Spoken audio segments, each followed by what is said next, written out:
here. The wide receiver 3 debate. This is something that we discussed with what we've seen so far in OTAs and minicamp for the Jets. It appears like Xavier Gipson is listed as the starting slot receiver ahead of Malachi Corley, who is on the screen right now. Obviously, Mike Williams' health, I think, is going to play a big factor in that. But assuming health, Garrett Wilson and Mike Williams are the de facto number 1 and number 2 receiver. And then it's kind of up for debate what happens there. Right now, Gipson listed in the slot ahead of Corley. And we've talked about Xavier Gipson before on this show.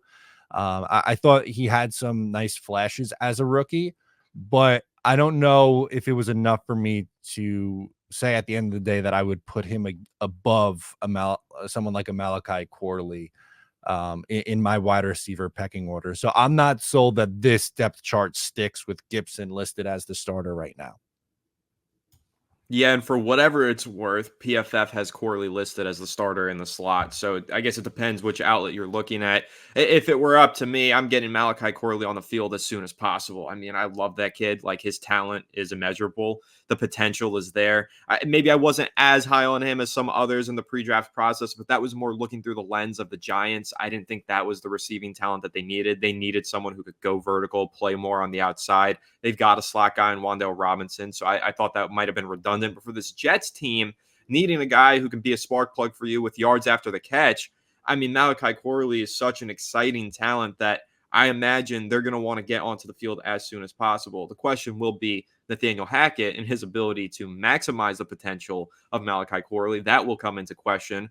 But considering Aaron Rodgers has welcomed him into his home and become good friends with Corley already, I think that you could see a path here for Corley to see the field sooner rather than later. I think that he should be the WR3 at least early on, getting a lot of touches, manufactured touches in the receiving game through screens and other play calls. But as the season progresses and he continues to develop his skill set, I think the sky is the limit for Malachi Corley. And that's not any kind of knock on Gipson. I think he's a really good player as well.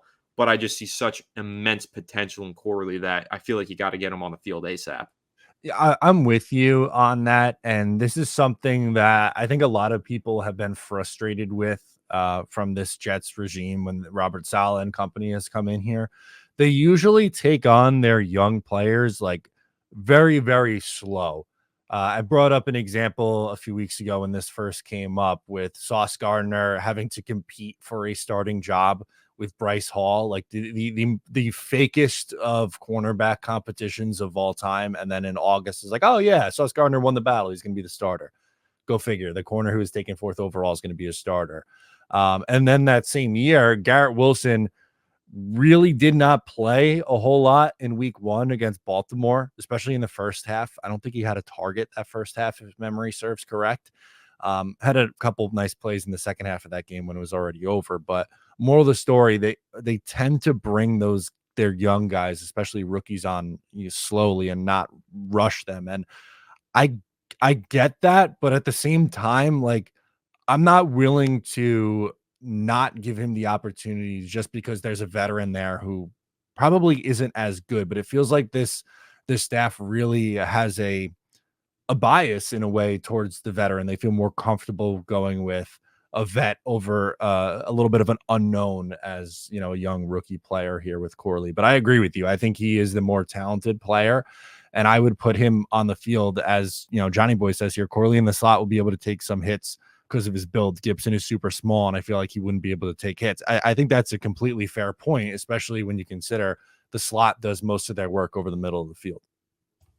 That's 100% true. I think that you kind of need to have the strength and physicality in the slot to take on those big hits because you are working in that kind of dirty portion of the field underneath, in the middle. Basically, you're going up against linebackers more often than not. And Malachi Corley is one of those rare talents that plays the wide receiver position that you actually trust to take a consistent amount of hits from a linebacker and probably manage his load just fine. So I think that him playing in and out of the slot just could really elevate the ceiling of this offense. But I will say with Gipson and kind of the point that you made about the Jets liking to bring on their players in a bit of a slow manner, their younger players, that's why I feel like this is ultimately going to become a true training camp battle. Whoever looks more prepared for the start of week 1 during training camp and all of those practices and throughout the preseason is probably who opens the year as a starter. Now, we know the depth chart is subject to change from the start of the regular season all the way to the end of the regular season. So even if it is Gibson in week 1, by week 17, we could be talking about Gibson as an afterthought, and Malachi Corley could be the star of the show for all we know, right? We've seen that happen before. But that's where I feel like they'll probably want to bring on Corley slowly because he is somewhat of a gadget player. You know, his role as a wide receiver is a little bit questionable. We don't know what his route running really looks like stacked up against some of these cornerbacks that he's facing at Jets camp.